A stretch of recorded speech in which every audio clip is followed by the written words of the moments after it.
Hello everyone, সবাই কেমন আছো? নিশ্চয়ই ভালো আছো, সুস্থ আছো। Welcome back to our new blog. তো ফ্রাইডে 24 তারিখে ব্লগটা স্টার্ট করলাম। ফ্রাইডেতে সকাল থেকে কিন্তু খুব তাড়াতাড়ি উঠে পড়েছিলাম। তার কিছু কিছু ক্লিপিং তোমাদের সাথে শেয়ার করেছি, কারণ তোমাদের ফ্রাইডেতেই শেয়ার করেছিলাম যে সোনুর স্কুলের সেদিন অ্যানুয়াল প্রোগ্রাম ছিল। তো তার জন্য তো সকাল 5টা থেকে উঠেই ওর জন্য টিফিন রেডি করে আমাদের জন্য ব্রেকফাস্ট বানিয়ে সমস্ত কিছু রেডি করেছিলাম। এরপরে তো বাই এসে কাজ করে দিয়ে গেছিলো। প্রোগ্রাম শুরু হয়েছিল 10টা থেকে, আমি একটু লেট করে বেরিয়েছিলাম। তো মোটামুটি ওখানে পৌঁছে গেছিলাম আমি 11:30 নাগাদ হলে। এটা সুরেশ ভাট অডিটোরিয়ামে হয়েছিল নাগপুরের। তো খুব সুন্দর ছিল অডিটোরিয়ামটা। মেন যেখান থেকে আমরা এন্ট্রান্সটা ছিল অসাধারণ ছিল, চারিদিকটা ভীষণ সুন্দর ছিল। আর সব থেকে বড় কথা, খুব নিট অ্যান্ড ক্লিন ছিল, ভীষণইভাবে নিট অ্যান্ড ক্লিন ছিল। এন্ট্রান্সে ঢোকার মুখেই যারা সিকিউরিটিটা ছিল তারা প্রত্যেকে ব্যাগ সার্চ করছে যে ব্যাগের ভেতরে কোনো রকম প্লাস্টিক জাতীয় খাবার, চিপস, এ ধরনের ওয়েপার্স কোনো কিছু হচ্ছে কি না থাকে। তো যথারীতি ভেতরে ঢুকলাম, ঢোকার পরে দেখলাম খুব সুন্দর ভেতরের হলটা। তো ওপর থেকেই বাচ্চাগুলোকে দেখা যাচ্ছিল যে ওরা যথারীতি নিজেদের ড্রেস আপ করে টিচার্সরা ওদেরকে একদম সুন্দরভাবে মেনটেন করছিলেন, এক জায়গায় বসিয়ে রেখে দিয়েছিলেন। তো এরপরে তো মোটামুটি আমি এন্ট্রান্সে হলের ভেতরে হচ্ছে কি ঢুকলাম। দিব্যেন্দু কিছুক্ষণ পরে ঢুকেছিল, ও আলাদাভাবে অফিস থেকে আসছিল।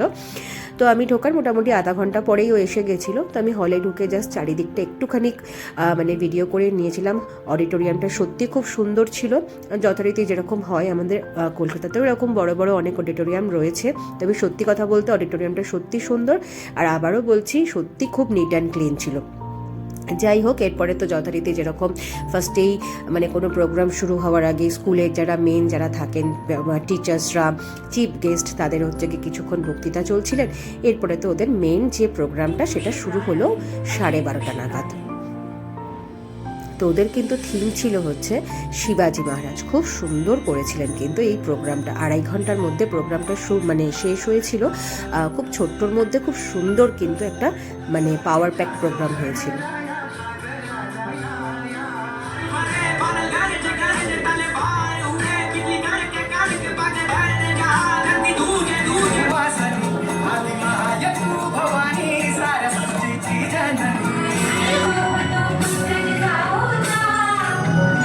हिरण्यकश्यप था। पृथ्वी को हिरण्याक्ष से बचाने के लिए विष्णु ने वराह का रूप धारण कर उसका वध कर दिया था।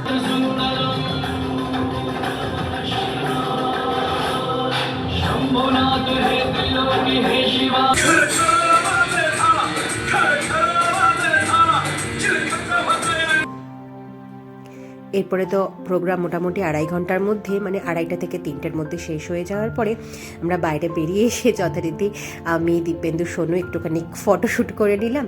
এরপরে আমাদের কিছু গ্রসারি কেনাকাটি গিয়েছিলো, আরও অনেক কিছু কেনা ছিল। তো তার জন্য আমরা কিন্তু একদম ক্যাব নিয়ে ওখান থেকেই চলে আসলাম। আমরা বাস ড্রাইভারকে গিয়ে বলে সোনুকে ওখান থেকে নিয়ে নিয়েছিলাম। আর তারপরে যথারীতি স্মার্ট বাজারে এসে আমার যা মাসের যা টুকিটাকি কি লাগে সেগুলো নিয়ে নিয়েছিলাম। এরপরে তো ফাটাফাট গিয়ে বিল করলাম, কারণ সকাল থেকে উঠেছিলাম তো প্রচণ্ড মাথা যন্ত্রণা করছিল। ওখানে আইসক্রিম খেলাম, একটু চা খেলাম। যথারীতি বাইরে এসে ক্যাব বুক করলাম এবং অনেকক্ষণই প্রায় দাঁড়িয়েছিলাম, 10 মিনিট মতন বাইরে। তো যথারীতি একটুখানি ভিডিও করে নিয়ে আবার কিন্তু আমরা ক্যাব নিয়ে একদম বাড়ির উদ্দেশ্যে রওনা দিলাম, কারণ সারাদিন প্রচণ্ড ধকল গেছে একদম ভোর 5টা থেকে। তো চলো আজকে ব্লগটা এখানেই শেষ করলাম। সকলে ভালো থেকো, সুস্থ থেকো, সাবধানে থেকো। ব্লগটা ভালো লেগে থাকলে অবশ্যই like, comment, share and subscribe করে দিও।